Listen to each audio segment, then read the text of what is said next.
ನಮಸ್ಕಾರ ವಿದ್ಯಾರ್ಥಿಗಳೇ, ನಮಗೆಲ್ಲ ಗೊತ್ತಿದ್ದ ಹಾಗೆ PUC ಫಸ್ಟ್ ಇಯರ್ ಎಕ್ಸಾಮ್ಸ್ ಅನ್ನ ಕ್ಯಾನ್ಸಲ್ ಮಾಡಲಾಗಿತ್ತು ಅಂಡ್ ಎಲ್ಲರೂ ಉತ್ತೀರ್ಣರು ಅಂತ ಹೇಳಲಾಗಿತ್ತು.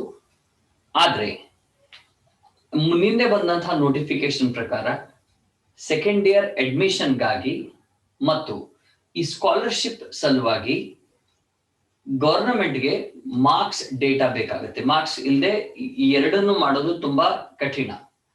ಸೊ ಹೀಗಾಗಿ ಗವರ್ನಮೆಂಟ್ ನಿಮ್ಮ PUC ಫಸ್ಟ್ ಇಯರ್ ಎಕ್ಸಾಮ್ಸ್ ಅನ್ನ ಅಸೈನ್ಮೆಂಟ್ಸ್ ಮೂಲಕ ಸ್ಯಾಕ್ಸ್ ಥ್ರೂ ಮಾಡ್ತಾ ಇದೆ. ಸೊ ಅದು ಹೇಗ್ ಮಾಡ್ತಾ ಇದೆ ಅಂದ್ರೆ, ಇಲಾಖೆಯ ವೆಬ್ಸೈಟ್ ನಲ್ಲಿ ಆಲ್ರೆಡಿ 2 ಮಾಡೆಲ್ ಕ್ವಶನ್ ಪೇಪರ್ಸ್ ಇದೆ. ಆ 2 ಮಾಡೆಲ್ ಅಂದ್ರೆ ಪ್ರತಿ ಸಬ್ಜೆಕ್ಟ್ ಗೆ 2 ಮಾಡೆಲ್ ಕ್ವಶನ್ ಪೇಪರ್ಸ್ ಇದೆ. ಆ ಕ್ವೆಶನ್ ಪೇಪರ್ಸ್ ಅನ್ನ ನೀವು ಡೌನ್ಲೋಡ್ ಮಾಡಿಕೊಂಡು ಅಥವಾ ನಿಮ್ ಕಾಲೇಜ್ನವ್ರು ಕಳಿಸ್ತಾರೆ, ಅವುಗಳನ್ನ ಉಪಯೋಗ ಮಾಡಿಕೊಂಡು ಆ ಪ್ರಶ್ನೆ ಪತ್ರಿಕೆಗಳನ್ನ ತೆಗೆದುಕೊಂಡು ಅವುಗಳ ಉತ್ತರವನ್ನ ಬರೆದು ನೀವು ಕಾಲೇಜ್ಗೆ ಕಳಿಸ್ಬೇಕು. ಸೊ ಅದೆಲ್ಲ ಹೇಗ್ ಮಾಡ್ಬೇಕು ಅಂತ ನಾನು ನಿಮ್ಗೆ ಹೇಳ್ತೀನಿ.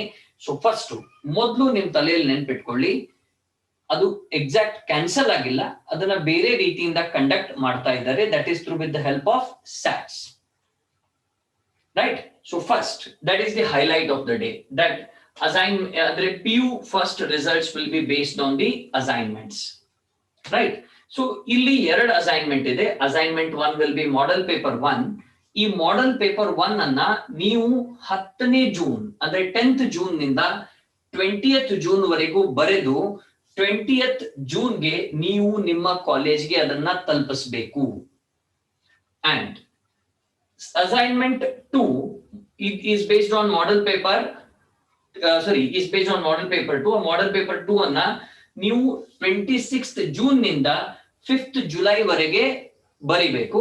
ಅಂಡ್ 5th ಜುಲೈಗೆ ನೀವು ನಿಮ್ ಕಾಲೇಜ್ಗೆ ಸಬ್ಮಿಟ್ ಮಾಡಬೇಕು. ಸೊ ಪ್ರಶ್ನೆ ಬರುತ್ತೆ, ಸರ್ ಕಾಲೇಜ್ ಹೇಗ್ ಸಬ್ಮಿಟ್ ಮಾಡಬೇಕು ನಾವು? ಯಾಕಂದ್ರೆ ಈ ಕೋವಿಡ್ ಸಮಯದಲ್ಲಿ ಕೆಲವೊಬ್ರು ತಾವು ಕಾಲೇಜ್ ಇದ್ ಕಡೆ ಇದ್ದಾರೆ ಅಥವಾ ಬೇರೆ ಕಡೆ ಇದ್ದಾರೆ. ಸೊ ಅವರೆಲ್ಲ ಯಾವ ರೀತಿ ಮಾಡಬೇಕು ಅನ್ನೋ ಪ್ರಶ್ನೆ ಬರುತ್ತಲ್ಲ. ಸೊ ಅದಕ್ಕೆ ಉತ್ತರ ಹೀಗಿದೆ. ಸೊ ಔಟ್ ಸ್ಟೇಷನ್ ಸ್ಟೂಡೆಂಟ್ಸ್ ಇದ್ದಾರೆ, the preferred way is post for them. ಯಾಕಂದ್ರೆ ವ್ಯಾಲ್ಯೂಯೇಷನ್ ಗೆ ತುಂಬಾ ಈಸಿ ಆಗುತ್ತೆ. ಸೊ ಇಫ್ ಪೋಸ್ಟ್ ಆಫೀಸ್ ನಿಮ್ಮ ಹತ್ರ ಇಲ್ಲ ಅಂದ್ರೆ the best way to send is through WhatsApp or email, right? ನಿಮ್ ಕಾಲೇಜ್ ನಿಂದ ನೀವು ಕಲೆಕ್ಟ್ ಮಾಡ್ಕೊಳ್ಬಹುದು.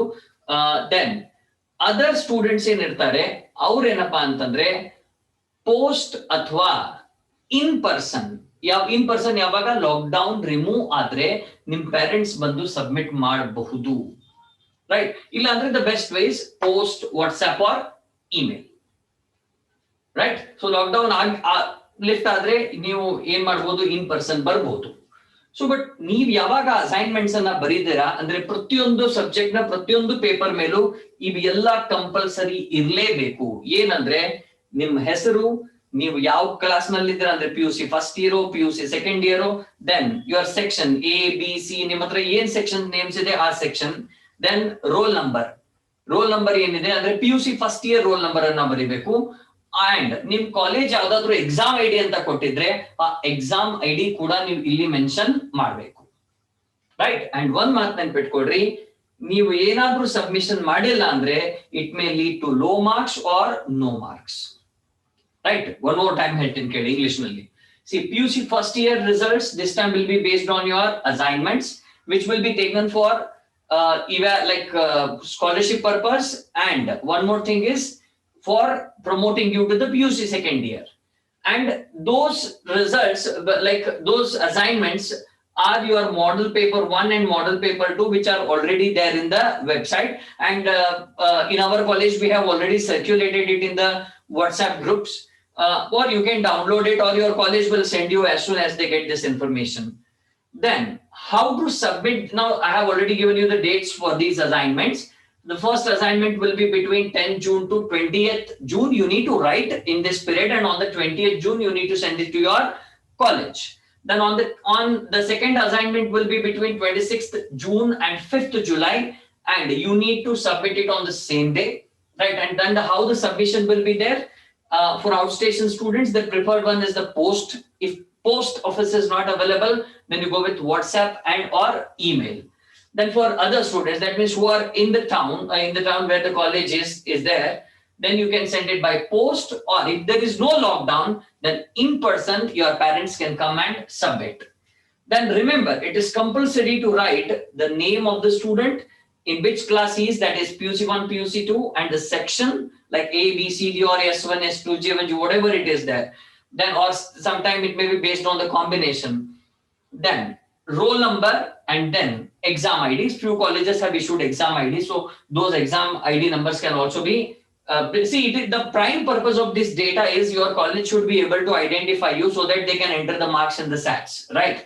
Then remember, no submission will lead to low or no marks. So keep these things in mind, and it's the best way to revise your PUC first year syllabus, which will be an asset for you when you move to the second year. Hope you have understood all the relevant facts about this notification. And if you have any doubt, you can comment. Okay, thank you very much.